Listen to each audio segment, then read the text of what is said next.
She fell into the river, too weak to fight against the current. A solitary Native American saved her, but asked for nothing in return. Yet that same night, she gave herself to him. Watch this story to the end. You'll be surprised by how it unfolds. If you enjoy love stories and romance, subscribe to this channel, leave your comment. We post videos like this every day. Continuing. In the scorching depths of the Arizona desert, where the sun burns the earth to dust and silence carries the weight of 1,000 ancestors, lives a man with no official name in white men's records. To the elders of the Apache tribe, he was Nathan, but that name died the day he was banished from his own tribe, expelled not for bloodshed or dishonor in war, but for loving someone the elders forbade him. Sarah, the chief's daughter, promised to another warrior to seal a political alliance between tribes. Love became his sentence of exile. Since then, his body harbors only loneliness, his soul in constant war. He dwells among the rocks of superstition mountains, far from human language, among spirits of the wilderness and wild animals, as if the world had forgotten that there beats a heart that once dared to love too much. For 7 years he has walked, alone along the trails connecting Arizona to New Mexico.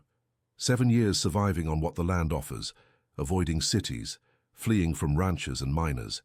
His dark bronze skin, darkened by years in the sun, carries scars that tell stories of fights with mountain lions, falls from cliffs, and nights sleeping in the open during storms. His black hair, now shoulder-length, is tied with a piece of leather that was once part of his ceremonial headdress. In his dark eyes, there is a hardness that didn't exist when he was young and believed that love could move mountains. The man who was once Nathan learned that survival doesn't forgive sentimentality. When hunger strikes, he hunts. When thirst arrives, he finds water. When cold cuts through the dawn, he makes fire. And when loneliness threatens to drive him mad, he walks until his body aches so much that his mind falls silent. There is no room for memories of the past or dreams about the future. There is only the now, always the now, heavy and relentless like a stone on his chest. But on this September dawn, when the desert awakens with the song of mockingbirds and the smell of dry earth, a scream cuts through the air above Eagle Creek. He stops in the middle of the trail, muscles tense, instinct alert. Life has taught him that nothing that comes from white people brings salvation, but the sound is high, human, desperate. A female voice that echoes among the rocks like a plea for help carried by the wind. He should continue on his way. He should pretend he didn't hear. For 7 years he ignored the screams of ranchers attacked by mountain lions, lost tourists, even children crying far from their families. It's not his problem. It never was. But something in that specific scream pierces the armor he built. Around his heart, perhaps it's the pure desperation he recognizes in the tone. Perhaps it's the morning too clear, reminding him of days when he still believed it was possible to save someone. Against all instincts, he follows the sound. Eagle Creek snakes between rust-colored rocks, forming natural pools that tourists from Phoenix love on weekends. But now on Monday the place is empty, except for the figure he spots between the fallen branches of a tree. A young white woman, dressed in clothes that were once expensive, is trapped in the weak current with injured and bleeding wrists, trying to free herself from vines that hold her like ropes. Her eyes, green as the forest after rain, are wide with fear and exhaustion. He hesitates at the bank. 7 years of isolation haven't completely erased his ability to recognize real desperation, and that woman is beyond the limit. Her pale skin has purple marks that didn't come from the fall. The wrists cut by the vines show older marks, scars. In a circular pattern he knows well, handcuffs. The torn clothes reveal more bruises on her neck and arms. She isn't running from an accident. She's running from someone. When their eyes meet, she stops struggling against the branches. For a second, time freezes. He sees in her something he recognizes, the expression of someone who has lost everything and yet refuses to give up. It's the same expression he saw in his own reflection in the first river where he drank water after exile. Without saying a word, he enters the water. The current is weak, but the stones are slippery. She doesn't speak, just watches as he uses an obsidian knife to cut the vines that trap her. When she's free, she doesn't thank him. She doesn't cry. She just lets him help her out of the water, and when her feet touch the bank, she collapses. He carries her to shade. She is lighter than she should be, as if she hasn't eaten properly for weeks. In his arms, unconscious, she murmurs loose words that sound like apologies. He should leave her there and continue on his way. He should, but he can't. That night, in a cave he uses as temporary shelter, she awakens with fever. She raves in English and Spanish, calling for people who don't come. He offers water and roots that help with infection, but keeps his distance. She is a problem he didn't ask to solve. "What's your name?" she asks on the second night, when the fever drops enough for her to speak clearly. He doesn't answer. Names are luxuries that exiled men cannot afford. "I'm Emily," she says, her voice hoarse. "Or at least that's what they've called me since my real parents died." He feeds the fire with dry twigs, pretending not to hear. "Don't you talk," she insists, "or don't you want to talk to me?" He observes her for the first time with attention. Even injured and dirty, she has the posture of someone who grew up among luxuries. Her hands, despite recent scars, are too soft for manual labor. Her teeth are too perfect for a poor childhood, but there's something in her eyes that doesn't match a spoiled rich girl, a hardness that comes from someone who knows real pain.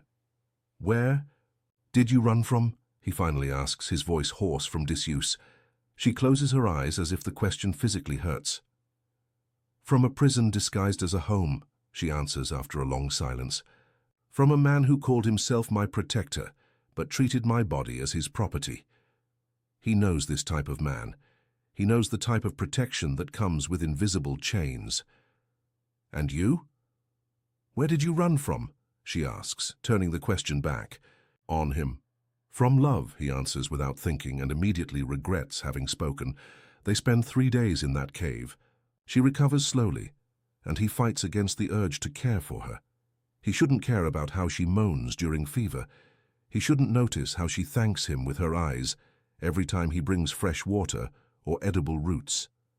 He shouldn't feel his chest tighten when she tells in fragments about the life she left behind. Emily grew up on the Blackwood family ranch, powerful agribusiness landowners in Arizona, after her biological parents died in a suspicious fire when she was 8 years old. Raised by Richard Blackwood, a soft-spoken man with hands she learned to fear, she grew up between private lessons, imported books, and locked doors. The Guardian controlled every aspect of her life: what she ate, what she wore, who she talked to, where she went. When she turned 18, she discovered that her inheritance, a considerable fortune left by her parents, was conditioned on an arranged marriage with Dominic, Richard's nephew, and his future business partner. "I said no," she says, poking at the dry branches of the fire. "I said I'd rather give up the inheritance than marry that man. That's when I discovered I never really had a choice." The punishments began subtly: medications to calm her nerves, locked in her room for hysterical behavior, controlled visits from doctors who confirmed she was emotionally unstable and needed special care. When she turned 21 and could legally make her own decisions, Richard showed he had cards up his sleeve she didn't know about: forged documents proving her mental incapacity, bought witnesses willing to confirm she was dangerous to herself, and a legal system that protected men like him. "The violence wasn't physical at first," she says, her voice low like a confession. "It was worse. It was psychological. He made me believe I was crazy, that my memories were delusions, that no one in the world would love me besides him. Until one day, when I tried to escape for the 3rd time, he lost patience and showed what he was really capable of." She doesn't need to elaborate. The scars on her body tell the story better than words. "I managed to escape one morning when he traveled to Phoenix. I stole the car, drove until the fuel ran out, and then continued on foot. I didn't know where to go. I just knew I preferred to die free in the wilderness than to live in a gilded cage." He understands better than she imagines. On the 4th morning, she's strong enough to walk.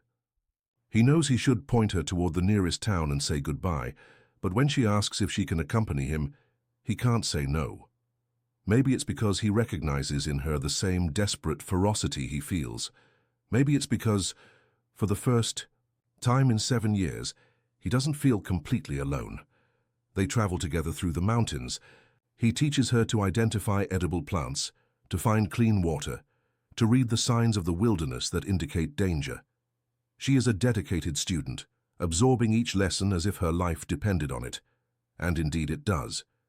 In exchange, without realizing it, she teaches him things he had forgotten.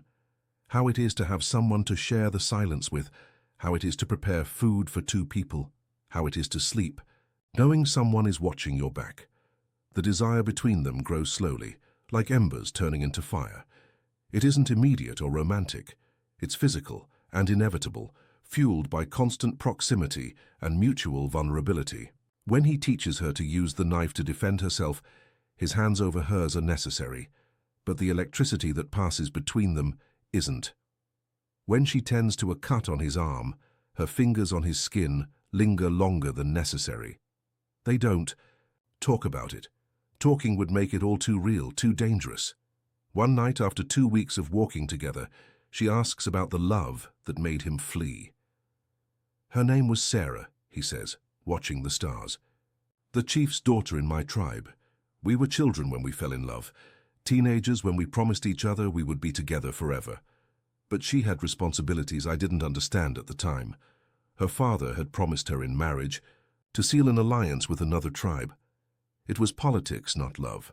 I thought love would be enough to change the rules. And it wasn't. The elders gave me a choice: accept the decision and find another woman to love, or be banished forever. I chose to fight. I tried to convince Sarah to run away with me. For a while she agreed. We planned everything: when to leave, where to go, how to survive away from the tribe. But at the last minute she changed her mind. Why? Because she understood something I refused to accept. Sometimes loving someone means letting them go. She knew that if she ran away with me, I would lose not only the tribe, but also part of myself. I was too young to understand that she was protecting me by abandoning me. Emily is silent for a long time. Do you still love her? She finally asks. I love the memory of her, he answers. I love what she represented to me when I still believed that love could change the world. But that version of her and that version of me died a long time ago. And now? What do you believe now? He watches her across the fire.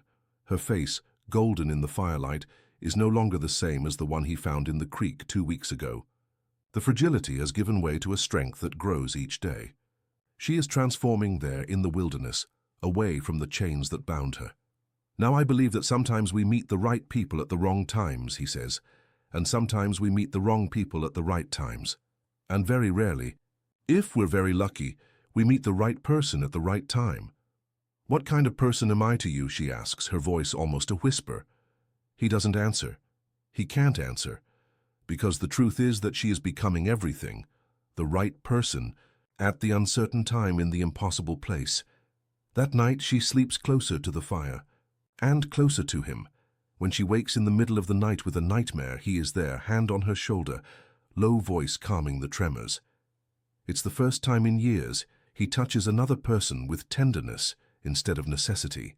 Have you ever been afraid to love again, she asks, still half asleep. Every day, he admits. Why? Because when you truly love someone, you give away parts of yourself that you can never get back. And when you lose that person, you remain forever incomplete. She turns to face him in the darkness. Maybe the idea isn't to be complete again, she says. Maybe it's to learn to be happy even while being broken. It's the wisest thing anyone has said to him in 7 years. When the sun rises, they continue walking. But something has changed between them during the night. The silences are more intimate. The looks last longer. And when he helps her cross a stream, holding her hand for a few seconds longer than necessary, neither pretends it was an accident. The desert around them remains vast and relentless, but for the first time since he began walking alone, he doesn't feel lost. He has a direction, forward beside her, one day at a time. They don't yet know that the world outside hasn't forgotten either of them. They don't know that Richard has already spread the news through the right channels. Emily was kidnapped by savages, and there's a generous reward for anyone who brings information about her whereabouts. They don't know that armed men have already begun to scour ranches, villages, and even Native American reservations looking for clues.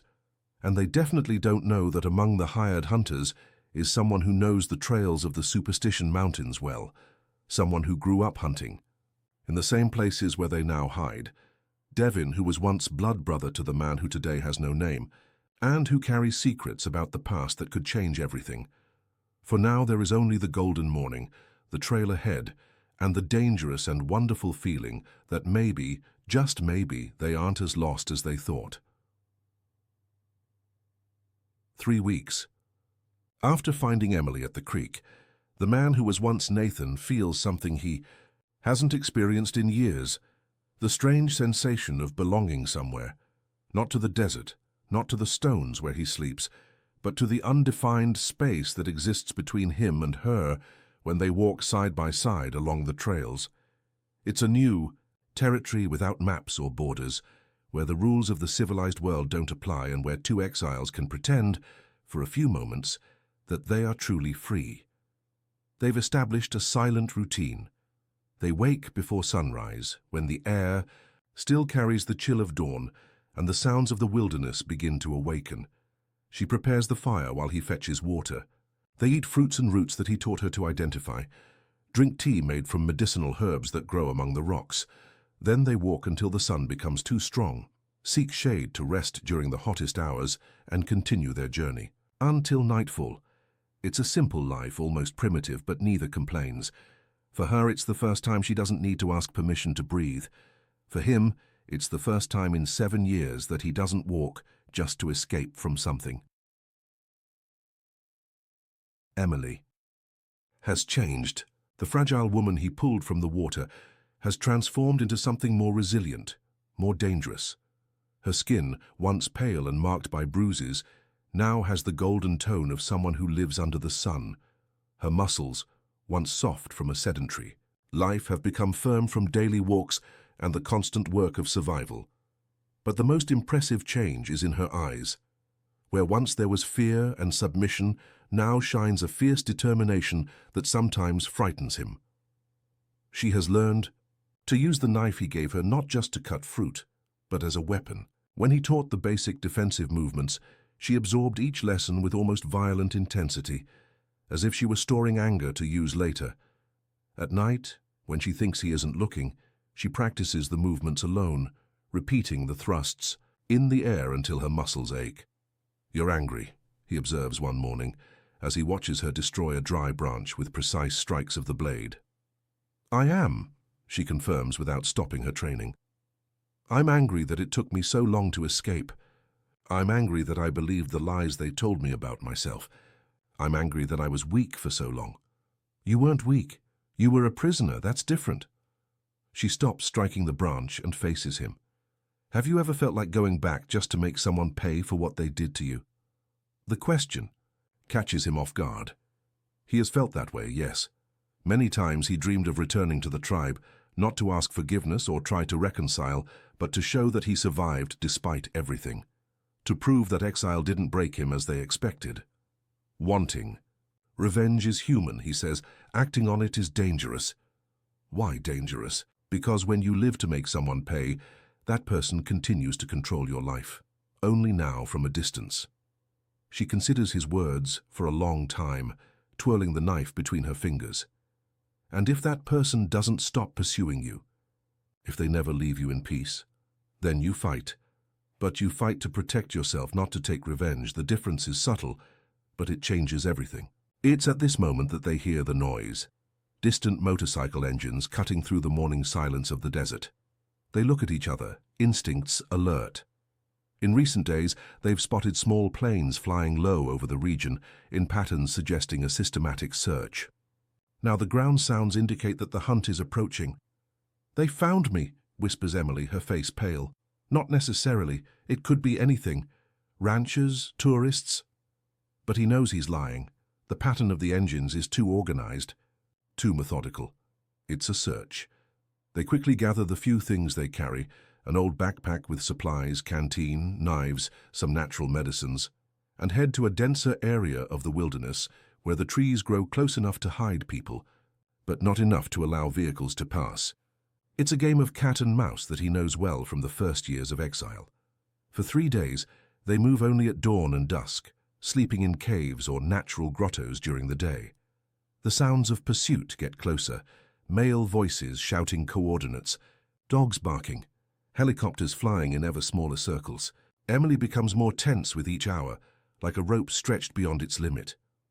They won't give up, she says on the 3rd night, as they hide in a narrow grotto between the rocks. Richard has enough money to buy half of Arizona. He can keep these men searching for months. Why are you so important to him, asks Nathan. If it's just about the inheritance, it would be easier to declare you dead and keep everything. She remains silent for so long that he thinks she won't answer.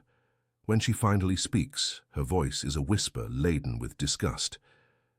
Because he doesn't just want the money, he wants me. He always wanted, me, since I was a child. The words fall between them like stones thrown into a deep well. Nathan feels his stomach turn with the implication. The inheritance was just a pretext, she continues. A legal excuse to keep me prisoner. The marriage to his nephew was part of the plan. Dominic was supposed to lend me to him whenever he wanted, in exchange for a stake in the family business. I discovered this by reading letters I found in his office during my last escape attempt. That's when I realized I would never be free as long as he was alive. The anger Nathan feels is so intense that for a moment he can't speak. It's an ancient, visceral fury that recognizes the threat to something precious. Did he touch you? He asks, his voice dangerously low. He tried, many times, but he never completely succeeded. I always fought, always resisted.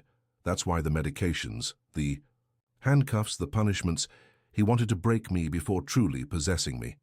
Nathan clenches his fists. If Richard Blackwood were there at that moment, he would kill him with his bare hands slowly, the way his ancestors did with enemies who dishonored women of the tribe. He won't touch you again, he says with a certainty that surprises him. Never again. Emily watches him in the faint light entering through the grotto's opening. You can't promise that. You don't know what he's capable of. I know what I'm capable of. Something in his voice makes her shiver, not from fear, but from something more complex. It's the first time someone has spoken of protecting her as if it were a blood promise, not just pretty words. That night, they sleep closer than ever. Not from cold or fear, but because her confession created a new intimacy between them.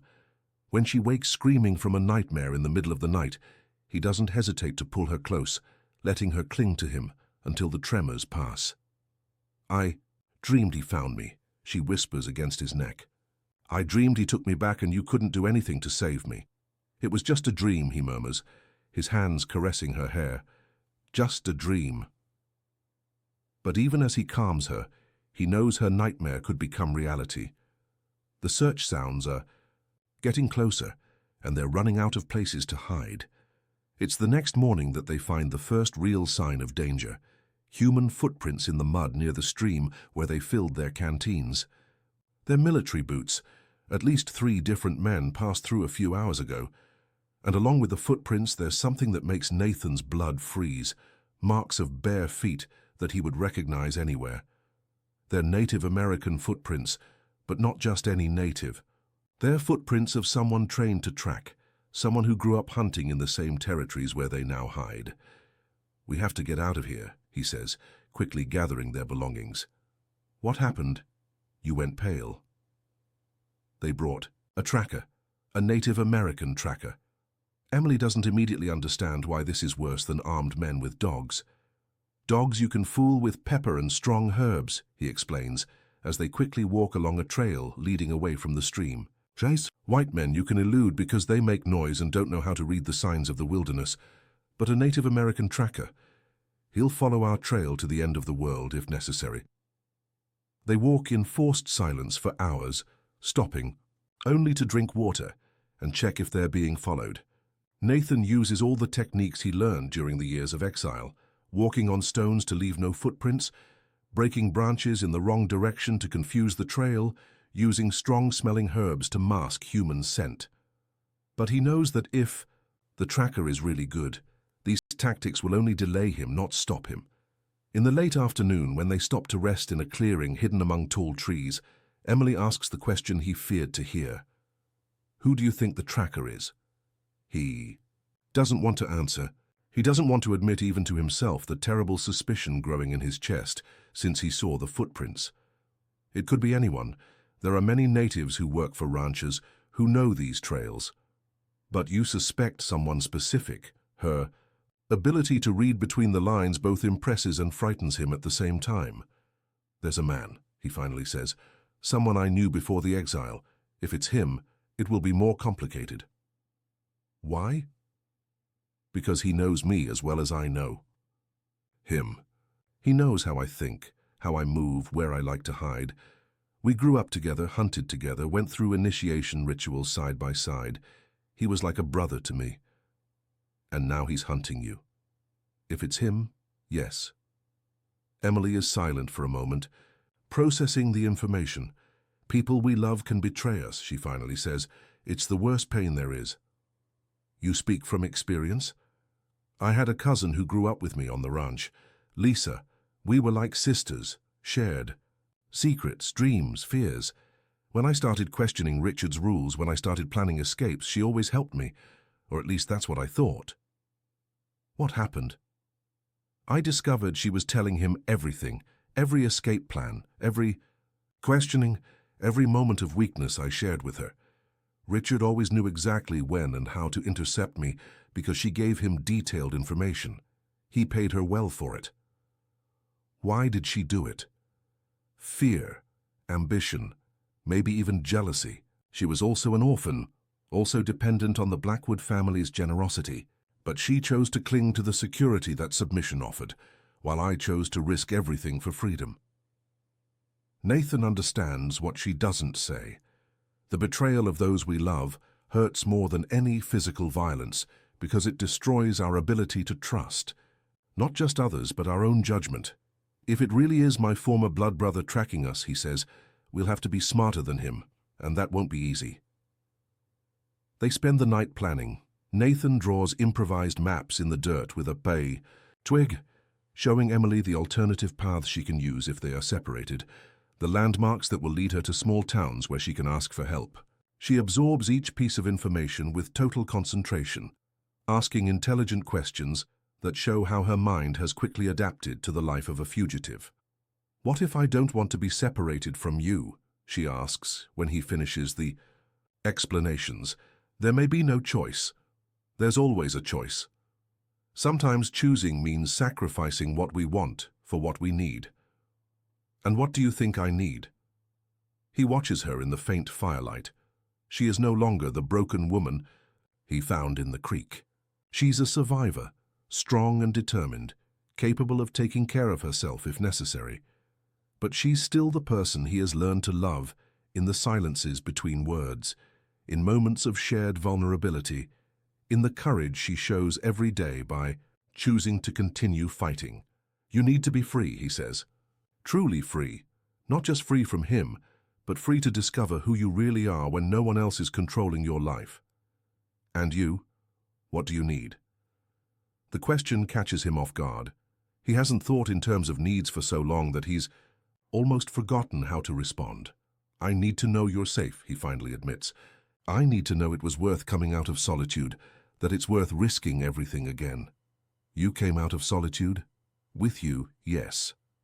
It's the closest confession to a declaration of love he can make, and by the way her eyes light up, she understands perfectly. That night, they kiss for the first time. It's not a desperate or passionate kiss, but something deeper. A mutual recognition, a silent promise, an agreement between two people who have decided to bet everything on a connection that defies all odds.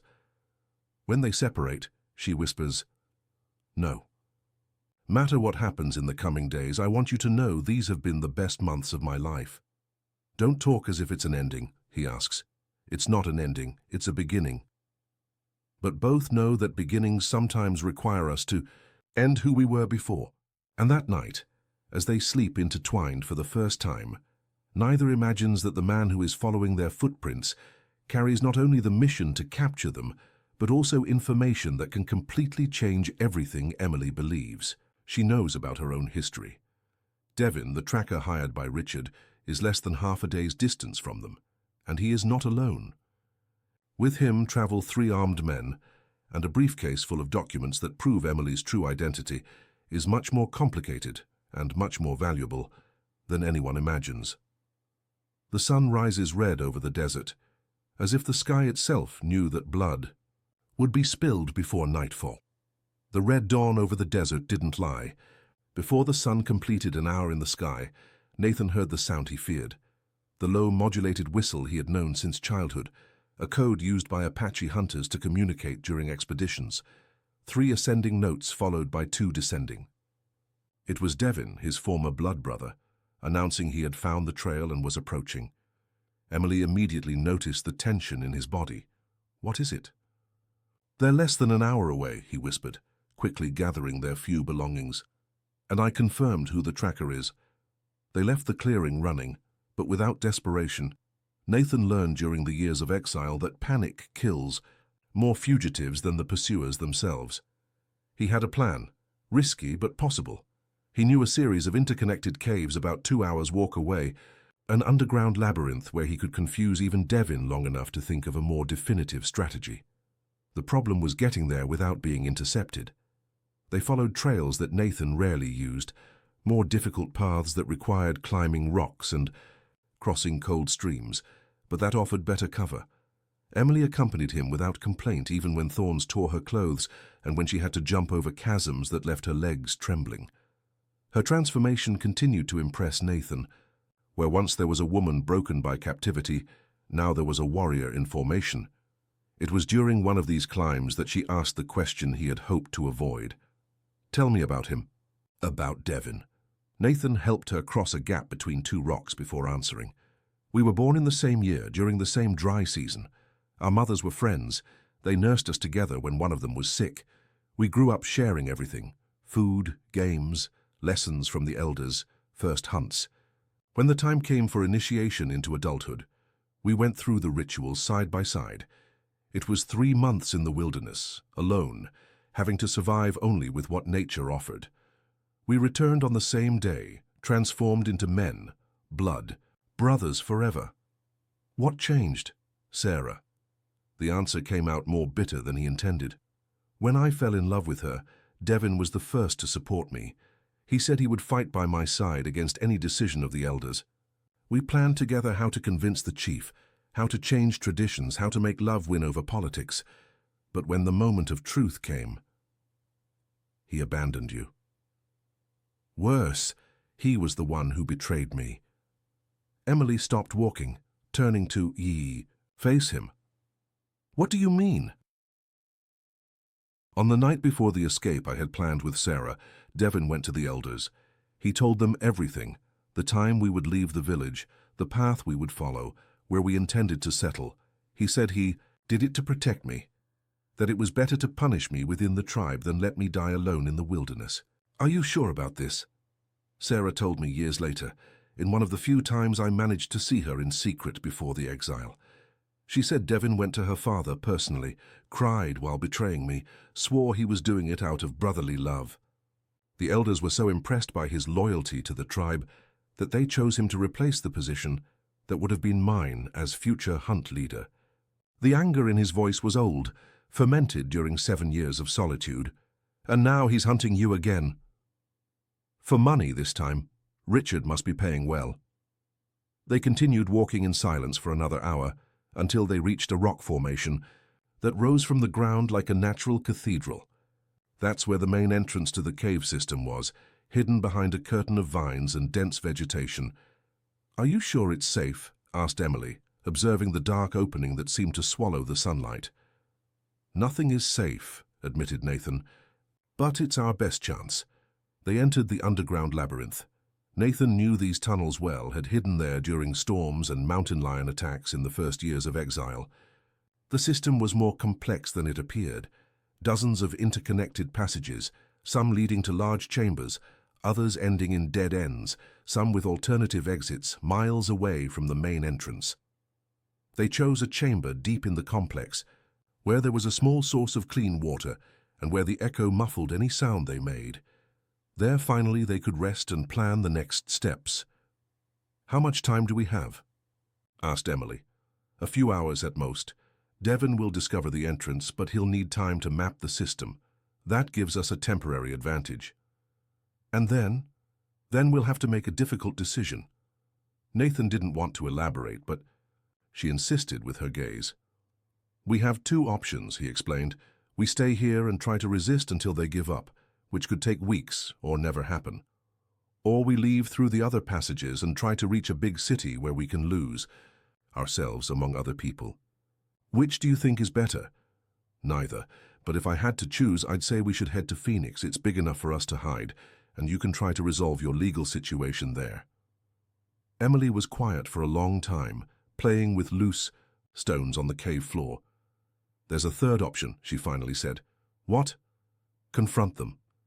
Nathan watched her in the faint light entering through the rock crevices. There was something different in her tone, a determination that went beyond self-preservation. "Emily, there are at least 4 armed men." "I'm not talking about physical fight. I'm talking about confrontation, about stopping running and starting to attack." "Explain better." She stood up, starting to pace back and forth in the small chamber. "I ran, right? I ran away like a scared little rabbit, exactly as Richard expected. That confirms his version, that I'm a hysterical, unstable woman who needs to be rescued, for my own good. As long as I'm running, he'll always be the concerned victim, the responsible guardian trying to save his unbalanced wood." Nathan began to understand where she was going. "But if I return of my own free will," she continued, "if I go to him with proof of what really happened, with witnesses, with a different version of the facts, then the story changes completely." "What? Proof? What witnesses?" "You, for starters, and this man who's following us, Devon. If he really knows you well, maybe we can convince him to change sides." "Emily, this is madness." "It's madness to keep running for the rest of our lives," she exploded. "It's madness to always live, looking over your shoulder, always afraid, always waiting for the next pursuer. I'm tired of being a victim. I'm tired of letting men like Richard control my life, even from a distance." The passion in her voice was contagious, but Nathan had too much experience to be carried away by emotion alone. "And if it goes wrong? If he manages to imprison you again?" "Then at least I'll have tried to fight back." They were interrupted by a sound that made Nathan's blood freeze, footsteps echoing in the distant tunnels. Slow, calculated, from someone who knew exactly how to move in caves without making unnecessary noise. "He's entered," whispered Nathan. They quickly gathered their belongings and headed for a side passage that Nathan knew led to an even deeper chamber. But when they got there, they discovered they weren't alone. Sitting on a rock in the center of the chamber, as if waiting for them, was a man Nathan recognized immediately, even after 7 years. Devon had changed. His face was more angular, marked by small scars indicating many fights, and there was a hardness in his eyes that didn't exist in youth. But his bearing was the same, his posture was the same, and when he smiled, Nathan saw the ghost of the brother he once loved. "Nathan," said Devon, rising slowly, "you haven't changed at all." "Devon." Nathan's voice came out more controlled than he felt inside. "I can't say the same for you." The two men observed each other for a long moment, 7 years of hurt and betrayal weighing in the air between them. Emily stood slightly behind Nathan, one hand on the knife he had given her, ready to fight if necessary. "I didn't come here to fight," Devon finally said. "No? Then why did you come?" "To talk. To explain some things you need to know. About how you betrayed me. I already know that story." "About her," said Devon, pointing to Emily. "About who she really is." Emily stepped forward. "I know who I am." Devon observed her carefully, as if seeing something she herself didn't perceive. "You know the name they gave you. You know the story they told you, but you don't know the truth about your parents, about why they died, or about why Richard was so determined to adopt you." My parents died in a fire. Your parents were murdered, interrupted Devon, by Richard Blackwood's order, and you're not just a rich heiress. You're the only person alive who can prove he's guilty of at least 5 homicides, large-scale fraud, and illegal appropriation of Native American lands. The silence that followed was so dense it seemed solid. Emily turned pale, her legs weak. That's not possible.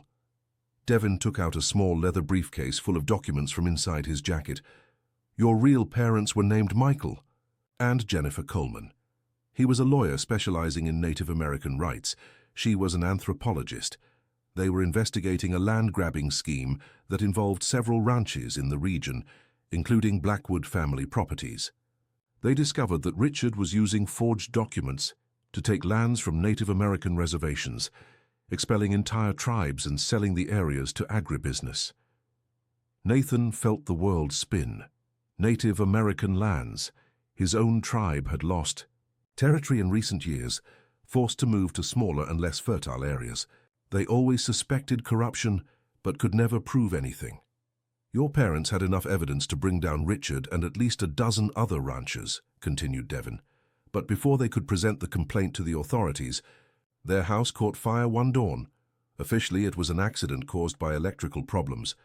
In reality, it was 2 men hired by Richard who poured gasoline around the house and lit a match. How do you know this? Asked Emily, her voice almost inaudible. Because one of those men was my father. The revelation fell like lightning.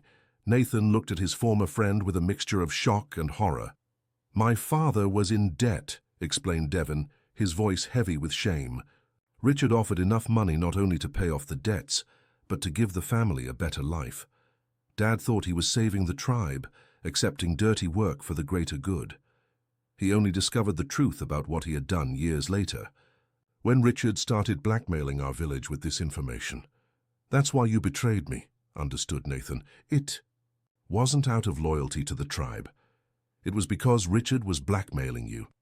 Richard knew my father had killed an entire family, including an 8-year-old child. He said that if I didn't help control you, he would turn my father into the police. Our entire village would be destroyed by the scandal. Emily, who had listened to everything in growing silence, finally exploded. You're telling me that this man killed my parents, adopted me to cover up the crime, and then spent 15 years psychologically torturing me? Not just that, said Devon, opening the briefcase and taking out a folder full of papers. He made you sign documents over the years, contracts, powers of attorney, property transfers, that you thought were just legal formalities. In reality, you were transferring to him not only your personal inheritance, but also the property rights over the lands that your parents had identified as stolen. Lands worth millions that he's selling to multinational agribusiness corporations. Nathan took some of the documents, trying to decipher the complicated legal language. Are you sure about all this? I'm more than sure. I have proof. Photographs of the original documents, recordings of conversations, statements from people who worked for Richard and regretted it. I even have my father's confession, recorded before he died last year. Why are you telling us this? Asked Emily. Why are you helping us instead of turning us in? Devon put the documents back in the briefcase. Because I'm tired of being an accomplice, because my father died consumed by guilt for what he did, because our village continues to be blackmailed by Richard, who now threatens to expose other families who were forced to work for him. And because, he looked directly at Nathan, I owe my blood brother a chance to repair the harm I caused. The men who came with you, so began Nathan. They're waiting outside. They think I'm trying to convince you to surrender. They don't know I've changed sides. Emily approached the cave wall, leaning against it as if her legs could no longer support her weight. My parents, she whispered. They died trying to protect Native American lands. They died fighting for justice. And you can continue their fight, said Devon. With this evidence, we can not only put Richard in jail, but also return the stolen lands to the legitimate tribes.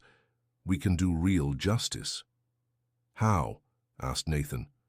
Richard has money, power, political connections. Even with evidence, it won't be easy. That's why we need to be smart, answered Devon. We can't just take the documents to the police and expect them to solve everything. We need a strategy that exposes Richard publicly, that makes it impossible for him to use political influence to cover up the case. Emily moved away from the wall, a new determination shining in her eyes. I know how to do that. The two men looked at her, waiting.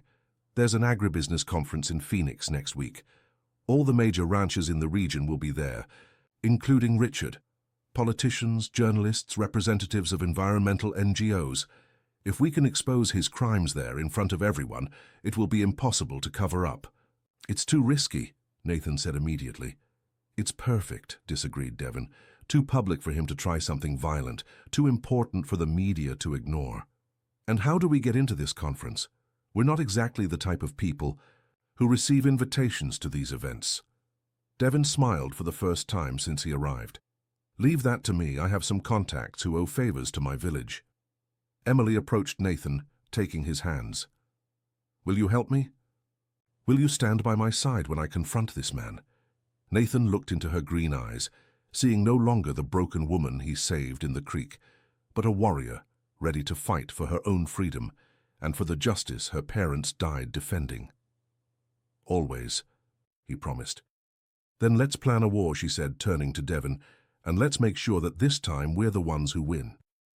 In that dark cave, illuminated only by beams of light entering through the rock crevices, three people who had been victims of Richard Blackwood's manipulations began to plan his downfall. They didn't yet know that the man they intended to destroy already knew about Devon's betrayal, had already discovered where they were hiding, and had already set in motion a plan that would make the Phoenix Conference not an opportunity for justice but a deadly trap. Outside, the three armed men who had accompanied Devon were receiving new orders by radio. The mission had changed. It was no longer to capture Emily alive. It was to eliminate all three and make it look like an accident. The desert remained silent around the rock formation, but violence was approaching like an inevitable storm. The Future of American Agribusiness Conference was taking place in Phoenix's largest convention center, a complex of glass and steel that reflected the economic power of the men gathered there. For 3 days, ranchers, politicians, representatives of multinational corporations, and journalists would discuss the future of national agriculture.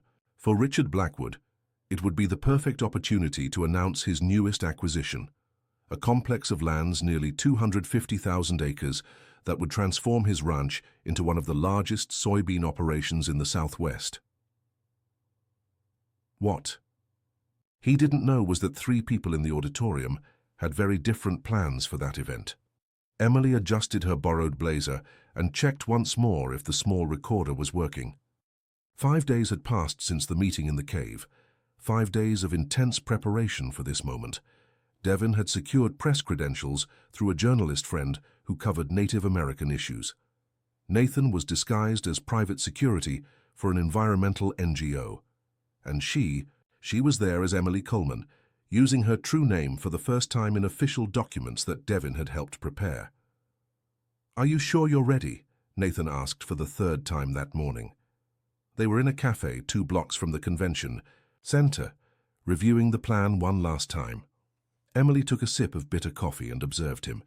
In recent days, she had noticed how tense he was, more protective than usual. The possibility of losing her was making him almost paranoid. "I'm ready," she answered, "and you need to trust me." "I trust you. It's everyone else around that I don't trust." Devon, who had remained silent watching the movement on the street, finally spoke. "Richard arrived an hour ago. I saw his car in the VIP parking lot. He brought at least 6 security guards." "More than usual?" "Much more. And there's something strange. One of the men accompanying him is James Walker, ex-military specialized in definitive solutions. Richard only calls him when he needs someone to permanently disappear." Emily felt a chill, but refused to show fear. "That only confirms we're on the right track. He's desperate, or prepared to eliminate the threat once and for all," murmured Nathan. They entered the convention center separately.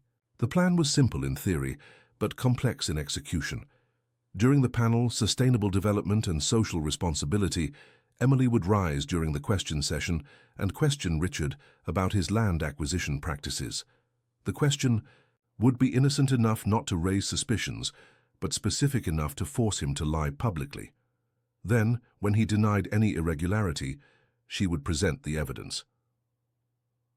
The main auditorium was packed, more than 1,000 people, including journalists from the main networks in the country. If everything went right, Richard Blackwood's downfall would be broadcast live to millions of Americans. Emily found a place in the third row, close enough to be seen by the cameras when her time came to speak. Nathan positioned himself near one of the side exits, disguised but alert to any suspicious movement. Devin was in the press area, recording everything with a borrowed professional camera. Richard took the stage, accompanied by 5 other influential ranchers. Emily felt her stomach turn seeing him for the first time in 2 months. He looked older, thinner, but his eyes had the same calculating coldness she knew so well. When he scanned the audience, she was sure he saw her, but he showed no recognition. This made her even more nervous. The panel began with technical presentations about productivity, sustainability, and international markets. Richard was the third to speak, presenting impressive data about his operation and announcing expansion plans that would make him one of the largest soybean producers in North America. "Our company has always prioritized responsible growth," he said, his voice amplified by the speakers. "Every acre we acquire goes through rigorous legal processes. Never at any time have we inappropriately appropriated lands or harmed local communities." It was the opening Emily was waiting for. When the time for questions came, she immediately stood up. "Emily Coleman, independent journalist," she said, ignoring the curious looks from the audience. "Mr. Blackwood, you mentioned rigorous legal processes, but I have documents here that show land acquisitions on your ranch that originally belonged to Native American reservations. How do you explain this discrepancy?" The silence in the auditorium was total. Richard observed her for a few seconds, and for the first time in public, Emily saw a crack in his mask of control. "Young lady," he finally said, his voice still calm but with a dangerous edge, "I don't know where you got this information, but I can assure you it's completely false. My company follows all protocols, including the protocols that involved murdering the real owners of these lands," interrupted Emily, taking a folder of documents from her bag. The murmur in the audience transformed into a roar of shock. Cameras turned to her, flashes fired, and Emily felt the weight of 1,000 gazes, but there was no turning back now. "My parents, Michael and Jennifer Coleman, were killed 15 years ago because they discovered a land-grabbing scheme that involved several ranches in the region, including yours. I have here not only the documents they compiled, but also recordings that prove your direct involvement in these murders." Richard stood up from his chair, his face red with anger. "This is an absurd accusation from a clearly unbalanced person." I am Emily Coleman," she shouted, her voice echoing through the auditorium. "Daughter of Michael and Jennifer Coleman, the investigators you ordered killed. The 8-year-old girl you kidnapped and kept prisoner for 15 years, making me sign documents that illegally transferred ownership of the lands my parents died defending." The chaos was instant. Journalists stood up shouting questions. Cameras converged on the stage and on Emily. Security guards began to move. Richard tried to leave the stage, but was surrounded by reporters. It was at this moment that Emily saw James Walker approaching her from behind, his hand inside his, jacket in a position she recognized as someone drawing a weapon. Nathan also saw and began to move, but he was too far away to reach her in time. "Look out!" shouted a voice she recognized as Devin's. Emily threw herself to the side. At the exact moment the first shot echoed through the auditorium. The panic was immediate. People screaming, running in all directions, chairs being knocked over. Amid the chaos, she saw Nathan fighting with 2 of Richard's security guards trying to reach her. James Walker pointed the gun at her again, but this time, Devin was there, taking down the assassin with a tackle that sent them both to the floor. The gun fired at the ceiling, pieces of plaster raining down on the panicked multitude. Emily took advantage of the confusion to run toward the stage, where Richard was trying to escape through the back. She couldn't let him get away. Not after everything. "Richard!" she shouted, climbing onto the stage. He turned, and for the first time she saw real fear in his eyes.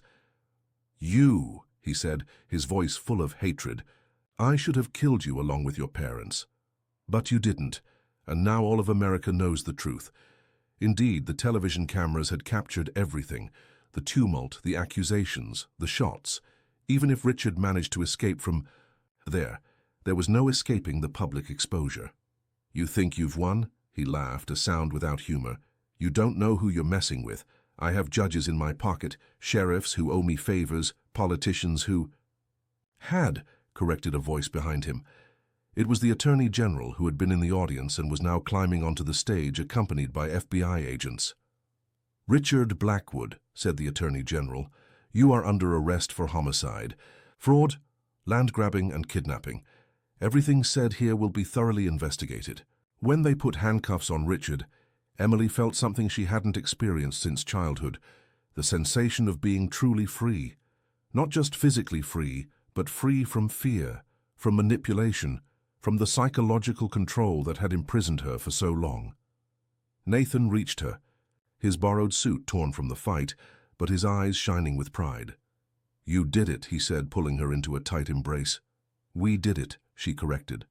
Devon approached, holding his left arm that he had injured in the fight with James Walker. The other security guards fled when the FBI arrived," he reported, "and James is going to need a good lawyer."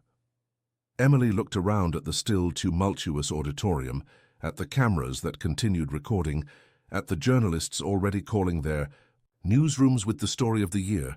Within hours, the story would be in every newspaper in the country. Justice would finally be done. In the months that followed, the Richard Blackwood case became one of the biggest scandals of corruption and violence in the recent history of American agribusiness. The investigations revealed a network of crimes that extended across 3 states, involving dozens of ranchers, politicians, and businessmen. More than 500,000 acres of land were returned to legitimate Native American communities. 15 families who had lost loved ones in suspicious accidents finally obtained justice. Richard was sentenced to 45 years in prison for qualified homicide, kidnapping, fraud, and conspiracy. James Walker received 20 years as the executor of the crimes. Dominic Blackwood, the nephew who was supposed to marry Emily, was arrested for complicity and money laundering. Emily recovered not only her true identity, but also a considerable fortune in compensation and returned properties. More importantly, she discovered she had living relatives, a maternal aunt who lived in Canada, and cousins who never knew of her existence. The family that Richard had destroyed slowly began to rebuild. But the biggest change in her life didn't come from money or legal justice. It came from the man who remained by her side throughout the process, who held her hand during difficult testimonies, who embraced her when repressed memories surfaced during therapy. Nathan also changed. The Apache tribe, proud of how their former member had helped expose the crimes against Native American lands, voted to revoke his exile. He was officially forgiven and invited to return. But when the time came to decide, he chose a different path. "I can't go back to who I was before," he explained to the tribal elders. "These years have changed me, and now I have different responsibilities."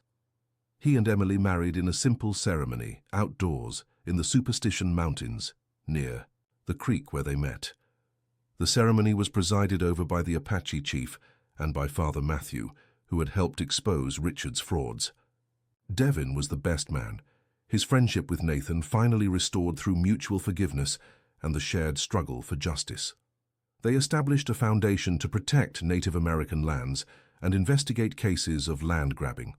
Emily used her experience as a victim to help other people who had suffered psychological abuse, while Nathan applied his knowledge of the wilderness and Native American traditions to educate young people about sustainability and environmental preservation. A year after the wedding, Emily was pregnant. When she felt the first movements of the baby, she was sitting on the porch of the house they had built on the edge of the mountains, watching the sun set over the desert that had protected them when they were fugitives. "What are you thinking about?" asked Nathan, sitting beside her and placing his hand on her belly. "I'm thinking that our child will grow up knowing the truth from the beginning," she said. "We'll know who his grandparents are. We'll know the real history of his family. We'll grow up free from lies and manipulations. And we'll grow up knowing that love can overcome anything," added Nathan, "if we're brave enough to fight for it." Emily leaned against his chest, feeling the constant beat of the heart she had learned to call home. "Sometimes I still can't believe we made it," she whispered. "We made it because we didn't give up on each other," he answered. "Because we chose to trust even when the whole world said we shouldn't." That night they made love slowly, as if they had all the time in the world. And they did. They finally did. The past had been confronted, justice had been done, and the future stretched before them like an open road under an infinite sky. 6 months later, when their son was born, a boy with green eyes like his mother and dark hair like his father, they named him Michael, in honor of the grandfather he would never know but whose legacy of courage and justice would live through him. Devin, now working as a lawyer specializing in Native American rights, was chosen as godfather. Lisa, the cousin who had betrayed Emily years before, asked for forgiveness in an emotional letter and was forgiven, becoming the child's godmother and one of Emily's closest friends. In the Apache village, the elders began to tell a new story around the night fires. The story of the warrior who was exiled for love, who found a broken woman in the middle of the desert, and who together with her defeated the enemies who threatened not only their lives, but the sacred lands of all their people. It was a story of love but also of justice, of loss but also of redemption, of wounds that heal when we find people willing to share the pain with us. And unlike the ancient stories that ended with, "they lived happily ever after," this one ended with something more real and more powerful. They lived fighting together, loving together, building together a better world for their children. In the American desert, where the sun still burns the earth to dust, but where life always finds a way to sprout between the stones, two people who had lost everything discovered that sometimes losing everything is the only way to find what really matters. And when the night wind blew across the mountains, carrying the smell of rain and the promise of new dawns, those who knew how to listen could hear the echo of an ancient truth. True love doesn't just survive the storms, it becomes stronger because of them. The story of Nathan and Emily became legend, but they continued to live as real people, facing real challenges, raising real children, building a real love that grew each day, not because it was perfect, but because it was chosen, renewed, defended every day by two people who knew the value of freedom and would never again take it for granted. And so in the scorching depths of the American desert, where everything had begun with a cry for help and a solitary man who chose to answer that cry, a new family grew under the relentless sun and infinite stars, proving that sometimes the best things in life are born from the most impossible moments, when everything seems lost but we still have enough courage to bet on love.